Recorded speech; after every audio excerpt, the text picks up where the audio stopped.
Halo guys, balik lagi dengan Efek Anime. Hari ini kami akan membahas sesuatu yang sedikit berbeda, yakni kami akan menjelaskan bagaimana terbentuknya pasukan revolusi dalam anime One Piece. Tentunya dari animenya masih belum dijelaskan secara pasti bagaimana pasukan ini bisa terbentuk. Namun kami memiliki asumsi bagaimana kelompok paling berbahaya ini bisa terbentuk. Bagi kalian yang tidak suka teori, kalian bisa skip video kali ini. Tapi sebelum kita menuju topik utama, jangan lupa untuk klik subscribe dan nyalakan lonceng notifikasinya agar selalu mendapatkan update seputar informasi anime dari kami. Dan berikut kisah terbentuknya pasukan revolusi One Piece versi Efek Anime. Pembahasan pertama kita buka dari karakter Monkey D. Dragon, yang mana dia adalah pendiri sekaligus pemimpin dari pasukan revolusi. Faktanya pada saat masih muda dia bukanlah orang biasa saja, melainkan dia adalah anak dari Monkey D. Garp, sang pahlawan angkatan laut. Jelas dari situ saja sudah menjelaskan bahwa masa kecil dari Dragon sudah mengerikan dari awal. Mengingat Luffy saja dididik seperti hewan saja oleh Garp. Namun alasan Garp mendidik seperti itu bukanlah alasan belaka saja, melainkan dia menginginkan Luffy tumbuh menjadi orang kuat. Tujuan utamanya agar Luffy bisa menjadi marinir yang hebat sama sepertinya. Akan tetapi nasib berkata lain, malah Luffy menjadi bajak laut yang hebat sekarang, berkat sang idola dan teman-teman yang membantunya sampai kini.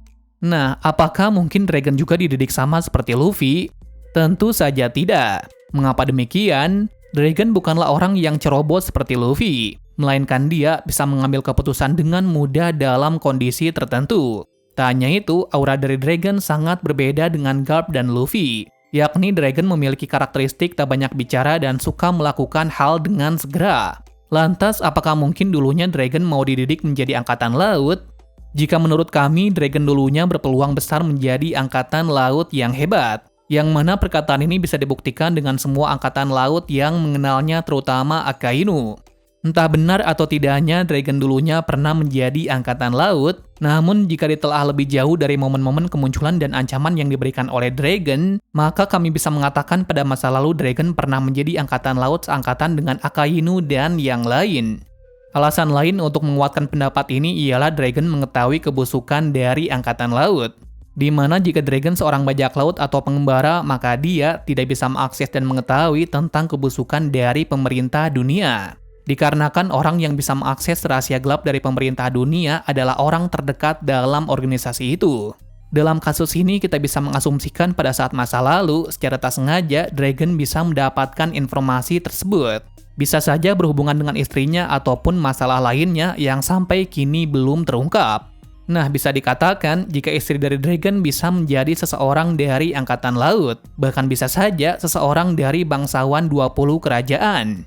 Kenapa kami mengatakan seperti ini? Alasannya sudah pasti karena Garp dan Dragon sangat membenci para Tenryubito tersebut. Walaupun benci, mereka berdua tampaknya tidak terlalu membenci angkatan laut. Hal ini bisa dilihat dari Garp yang tidak keluar meski tahu kebusukan tersebut. Dikarenakan tujuan dari Garp sangatlah simpel, yakni hidup tanpa ada masalah dan melindungi desa Fushia. Sebaliknya, Dragon memiliki kebencian yang mendalam dengan Tenryubito dan para petinggi pemerintahan dunia. Sebab apa Dragon membenci mereka? Hal ini pasti merujuk pada ibu dari Luffy yang entah mati atau masih hidup. Dimana jika ibu Luffy adalah seorang Tenryubito atau salah satu bangsawan, maka beginilah kemungkinan yang terjadi. Kemungkinannya sejak masa mudanya Dragon sudah berniat untuk menjadi angkatan laut yang hebat, di mana saat itu dia masih tidak mengetahui apapun tentang kebusukan dari pemerintah dunia. Nah, kebenciannya itu mulai terjadi pada saat dia menikah dengan istrinya. Sampai sekarang pun tidak dijelaskan sama sekali tentang hal ini. Namun kita bisa mengatakan kalau ibu dari Luffy ini tahu seluk-beluk dari akar permasalahan Tenryubito. Lalu dia memberitahukan semua apa yang ia tahu kepada Dragon untuk merubah sistem dunia saat ini. Untuk lebih lengkapnya mengenai ibu Luffy yang sebenarnya, kalian bisa lihat video yang satu ini. Mungkin karena inilah Dragon langsung keluar dari angkatan laut untuk membuat suatu fraksi sendiri untuk menentang pemerintah dunia. Lantas karena hal inilah alasan kenapa dia tidak mendidik Luffy menjadi apapun. Dia ingin Luffy memilih jalannya sendiri untuk menjadi apa dan tujuannya kemana. Spekulasi lainnya yang terjadi bukan seperti itu. melainkan pada saat Roger dieksekusi oleh Angkatan Laut. Yang mana saat eksekusi itu entah kenapa semua orang penting seperti Shanks, Buggy, Mihawk, Doflamingo, dan Moria ada di sana. Biasanya orang yang tidak menyukai atau tidak peduli seharusnya tidak melihat eksekusi itu. Namun anehnya kenapa mereka semua melihat eksekusi itu dengan matanya. Alasannya sudah pasti kalau mereka terinspirasi untuk menjadi penguasa dunia dan bisa mendapatkan One Piece. Fakta ini bisa kalian lihat dari Luffy saat melawan orang-orang tersebut kecuali Mihawk dan Dragon. Saat melihat scene tersebut kami berpikir kalau Dragon sangat tertarik dengan Roger untuk suatu alasan yang serius. Entah apa itu, sepertinya ini berhubungan dengan kisah dari Roger yang begitu menakjubkan. Sehingga dari itu Dragon bersusah payah untuk melihat eksekusi itu dengan matanya sendiri. Bila tidak begitu, maka kami juga memiliki spekulasi yang lain. Bahwasannya Dragon mengetahui kenapa pemerintah dunia bisa menangkap Roger sang Raja Bajak Laut. Yap, tepat sekali, Dragon tahu kalau Roger menyerahkan dirinya kepada pemerintahan. Yang mana seharusnya juga pemerintahan tidak membuat statement bahwa mereka bisa menangkap Raja Bajak Laut. Dari situlah kami menyimpulkan kalau Dragon mulai mencari apa seluk-beluk dari mengenai Roger dan apa yang telah disembunyikan oleh Angkatan Laut. Dia pun mulai menyadari kalau Dragon adalah Margadi, di mana dia sudah tahu kalau pemerintahan sangat tidak menyukai Margadi muncul ke permukaan. Alasan kenapa dirinya baik-baik saja ialah Garp sudah dikecualikan oleh pemerintah dunia atas insiden God Valley. Sehingga dari situ mereka tidak bisa berbuat apapun tentang keluarga dari Garp. Disitulah keuntungan darinya untuk menelusuri kegelapan dari pemerintah dunia. Setelah itu dia pun mengetahui fakta yang sangat mengejutkan, di mana pemerintah dunia telah menghapuskan Pulau Ohara, yang mana di sana ada arkeolog yang sangat handal. Pastinya dari situ Dragon pun semakin kuat untuk menentang dunia, lantaran yang dilakukan sangatlah keterlaluan dan sangat kejam. Mungkin saja sejak atau sebelum itu dia sudah keluar dari Angkatan Laut. Dan sejak saat itu pula, dia mengumpulkan orang yang kuat untuk menyokong organisasi yang akan dia buat. Nah, orang pertama yang direkrut adalah sahabatnya yaitu Ivankov. Ivankov adalah orang yang sangat berbakat serta informan yang sangat handal. Di mana dengan Ivankov bergabung dengan organisasinya, maka dia bisa menerima informasi yang begitu mudah dan cepat. Nah, selepas itu, barulah Kuma bergabung atas ajakan dari Ivankov. Kami berpendapat seperti ini lantaran Ivankov adalah orang yang paling mengenalnya. Kata-kata ini terbukti saat dia melawan Kuma di Marineford. Dengan kedua anggota ini barulah organisasi penentang pemerintah dunia terbentuk. Namanya adalah Revolusi Army. Dia menamakan organisasinya seperti ini lantaran dia ingin merubah struktur dunia dengan secepat-cepatnya.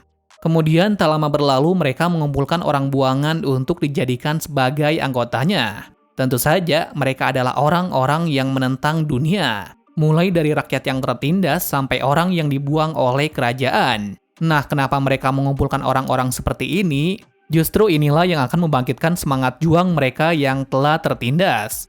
Orang-orang itu pun akan diberi latihan untuk menjadi kuat untuk memperkuat organisasi ini. Fakta ini bisa kita lihat dari flashback dari Sabo di arc Dressrosa. Setelah mendapatkan pasukan yang kuat dengan komandan yang sudah mumpuni, mereka akan menyatakan perang kepada pemerintah dunia. Lalu baru sekaranglah perkataan itu terjadi, di mana dengan 4 petinggi dan Sabo, mereka berlima mampu memalukan nama pemerintahan dunia dalam kandangnya. Tak hanya itu, Sabo dan lainnya juga berhasil menyelamatkan Kuma pada insiden itu. Dari situlah nama pasukan revolusi semakin tidak terbendung dan mendapat simpatisan yang banyak. Sampai-sampai Sabo dijuluki sebagai Kaisar Api. Sabo dijuluki seperti itu lantaran dia bisa membunuh salah satu dari 20 kerajaan. Tak lain dalam sudut pandang orang awam, maka itu adalah pencapaian yang besar untuk pasukan revolusi. Tetapi faktanya bukan begitu. Melainkan Sabo dikambing hitamkan oleh Angkatan Laut sebagai pembunuh dari Raja Arabasta. Padahal yang sebenarnya terjadi ialah Gorosei pernah berniat untuk melakukan percobaan pembunuhan. Bisa saja saat inilah mereka memanfaatkan nama Sabo agar bisa membunuh Cobra. Gorosei ingin membunuh Cobra lantaran Cobra sudah mengetahui tentang senjata Pluton, di mana seharusnya tidak ada yang boleh tahu mengenai informasi tersebut. Terlepas dari kejadian ini, mulai dari sini akan banyak orang dari kerajaan yang akan bergabung dengan pasukan revolusi. Jelas ini akan membawa hal baik kepada pasukan revolusi, lantaran sebentar lagi tujuannya akan terpenuhi. Nah, itulah perang yang akan berlangsung dahsyat pada final saga ini. Well, mungkin itu saja teori tentang sejarah terbentuknya pasukan revolusi yang sangat berbahaya ini. Jika ada salah kata atau informasi yang kurang akurat, kalian bisa koreksi di kolom komentar. Terima kasih sudah menonton video ini dan sampai jumpa di video selanjutnya.